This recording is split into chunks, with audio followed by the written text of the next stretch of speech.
with Whitesnake and Night Ranger. Nickelback with Stone Temple Pilots.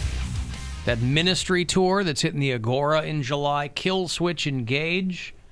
And comedian Chris Tucker is going to do a show in a couple of weeks at MGM Northfield Park. So I will have tickets for you for all of those shows next week on the show.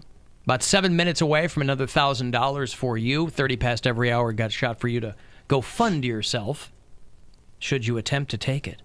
Hey, Bob. Yes, sir. What's going on, man? How you doing? Good. Love the show. Thank you, Love sir. all you guys. Thank you. Mary was talking about living in a house, apartment, whatever, where somebody passed away. Yes? I live in a house where somebody did pass away. Okay. They passed away in a room that I sleep in every single night. But was it violently? No, it was not. Yeah, I think that's what she's... Was this a person known to you? Was it a relative? It was a friend of the family, and they gave the house to me and my kids when they passed away. Was that the plan, or it just turned out that way? Kind of both of them. Yeah, okay. It was it was kind of the same thing. Every night I go to bed and I go to sleep in a room where the man passed away. How often do you think about that?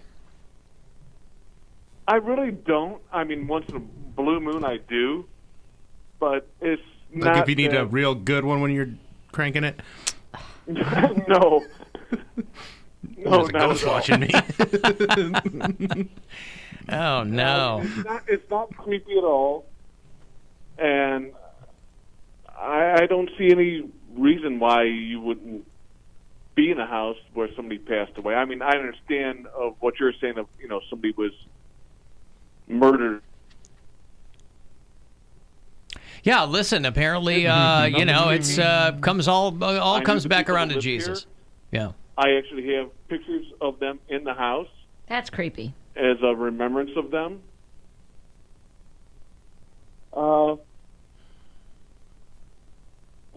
Okay, thank you, Bob. I appreciate the call. He's sleeping there every night. Maybe it's giving him the willies while we're talking to him. Alan, my mom is a travel agent, and a long time ago, one of her clients was staying in a hotel room overnight and had complained about a smell. They found a body under the bed. Ah! She had been sleeping above it. Oh, my God. They just did that big story that cats will eat you when you die. Uh-huh. As opposed to, I don't think none of them dogs do that. But cats absolutely will. And cats, like if you stay still for more than 15 minutes, they start to eat you. No. Cats don't wait at all. True. They let cats go on these body farms, and they're like, oh, yeah, the cats get right in there. Because you forget they're descended, from these giant beasts. Carnivores of the highest order. The cat's not going to eat me. Alan, my wife and I bought you die in that place, you will. Yeah, but not alive. A lot of people pointing out, by the way, that living in a house while someone is being murdered still better than living in a basement apartment. So, it's a sliding scale. Mm-hmm. My apartment's just cold, and I can't open the windows. That's all. Cold like death.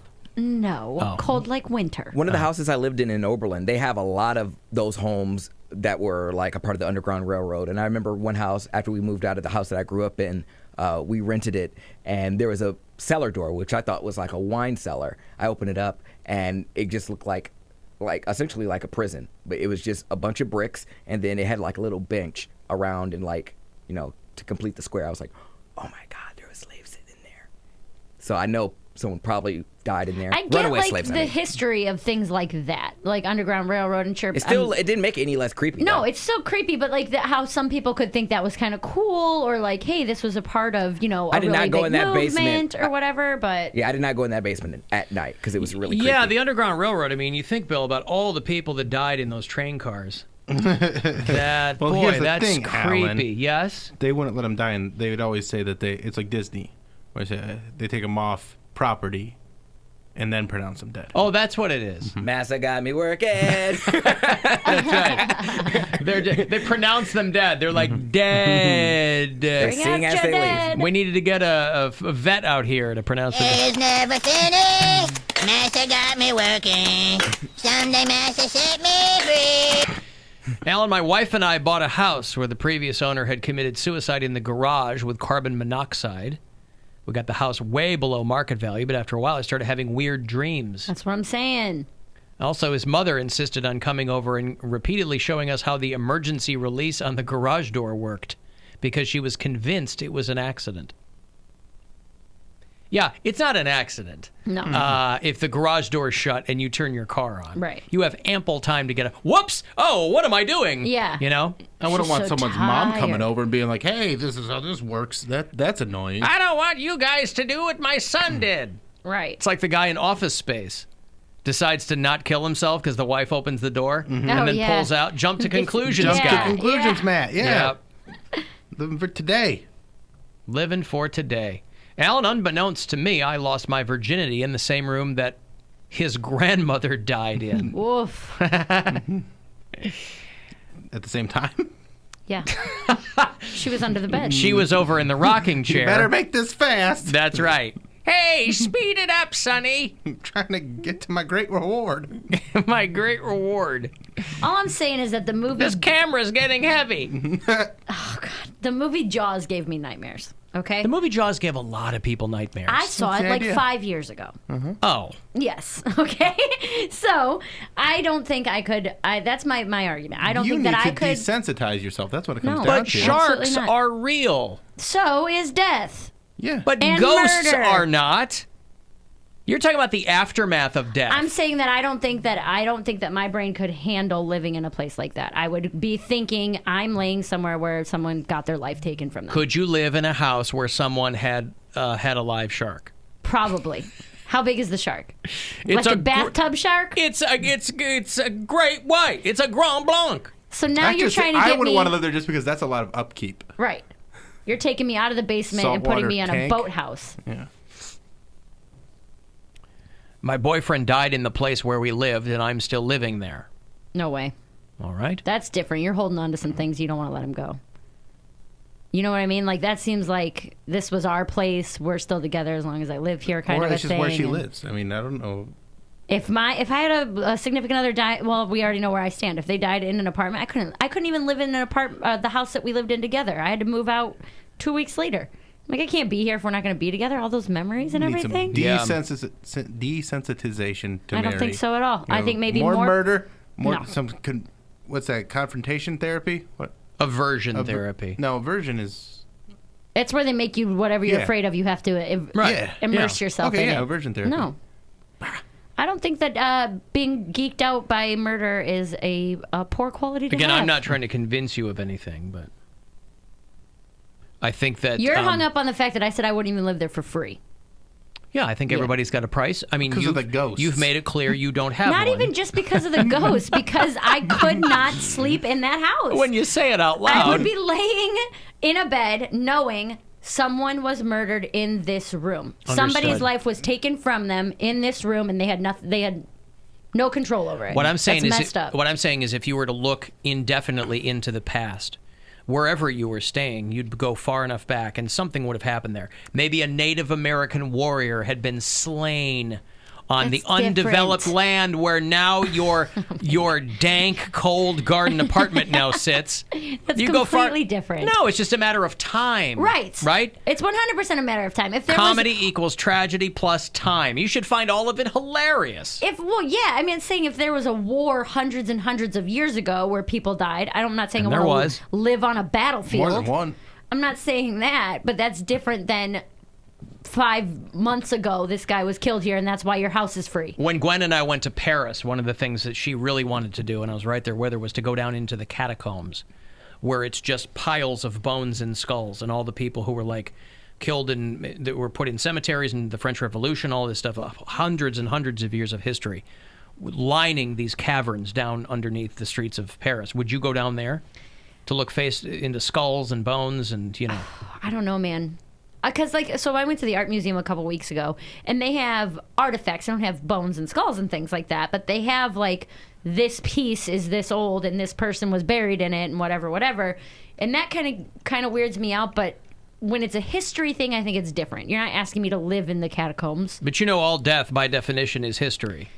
Yes, I get what you're saying. But the catacombs and someone being tweaked out on meth and killing their wife is different. Hey, why you gotta drag meth into this? Because it happens. Give meth a bad name over here. I am Meth didn't even do anything to you. Okay. The catacombs of Paris hold the remains of more than 6 million people. That's crazy. It's amazing. To me, that's more of like a history thing. Yeah. But it would definitely weird me out to see skulls. They're real people's skulls and bones. Yeah, and you can just go walk around in there. They line the walls of these tunnels that you go through. That's pretty crazy. Yeah, That's old creepy, ossuaries. but fun. That's really creepy. See, I'd be like in there afraid that the entrance would like crumble and then we'd be stuck down there or something. There You is have a part of very that catastrophic mind. because you have to take a very long, That's what I'm saying. You circular are so staircase far down. Yep, and then one right back up. So you're very underground. If any of those stairs break or if something were to happen in the Well, because you figure all those old European cities where there's actual history, they're older than 200 years. Yeah. They're building cities on top of the city on top of Yeah. the city. So there's just like centuries of history underneath. I thought about that, like with those catacombs. Like, how has that not been like a terrorist attack? Like, especially because it would take. We killed all your dead people? Well, no, when people who go down there to visit, people would get trampled trying to get out, and there's only a. But they would they would just blow up a tour group, and then the walls would cave in on themselves.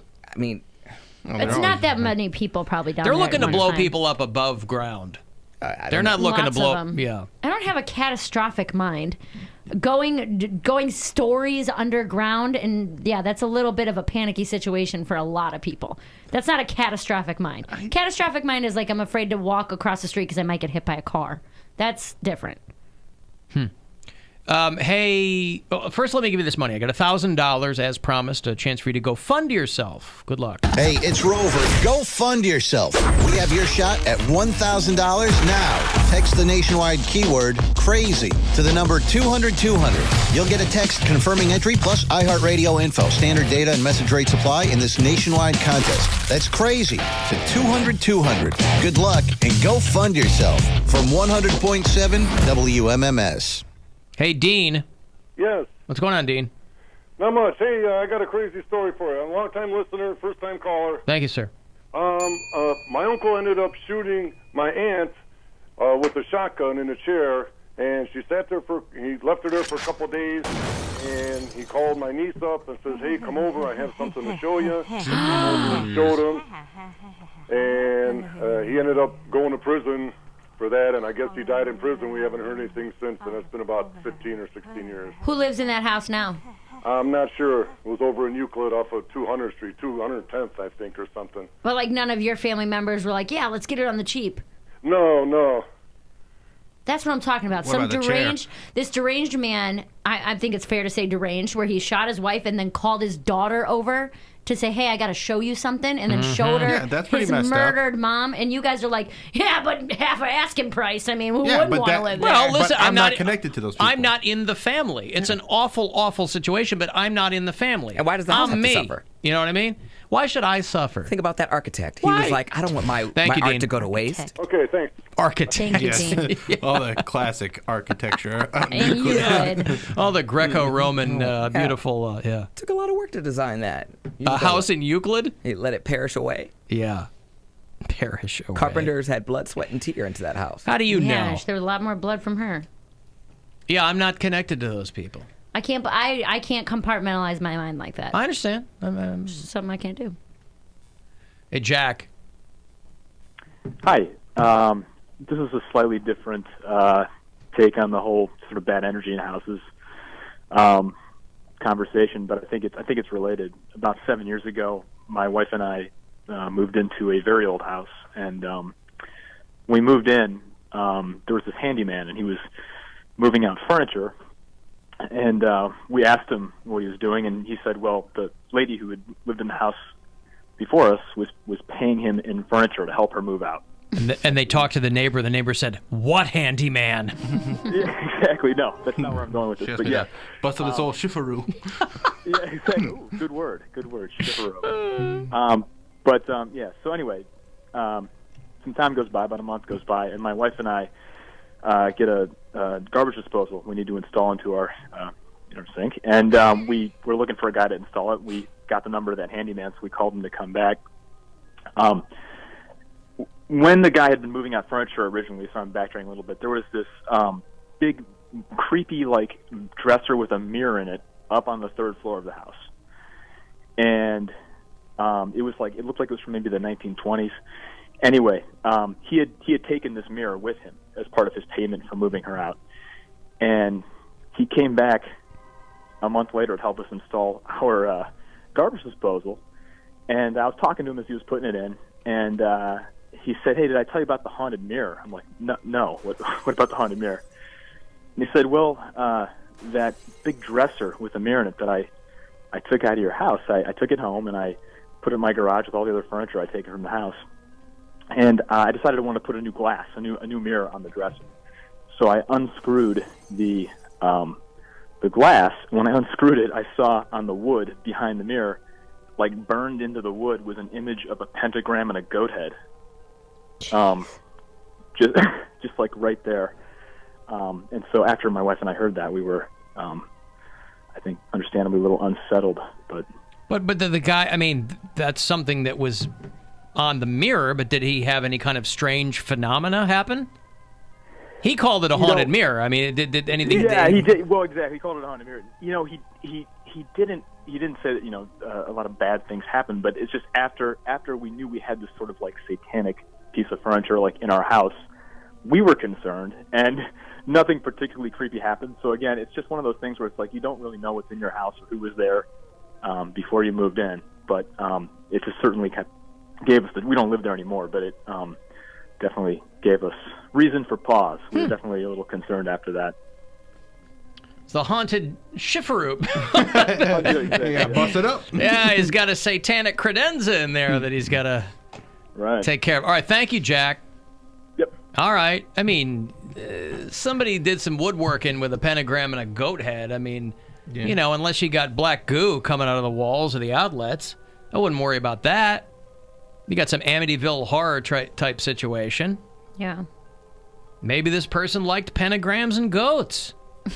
Yeah, probably just a kid that listens to metal. Doesn't mean that they doesn't mean they were into the devil.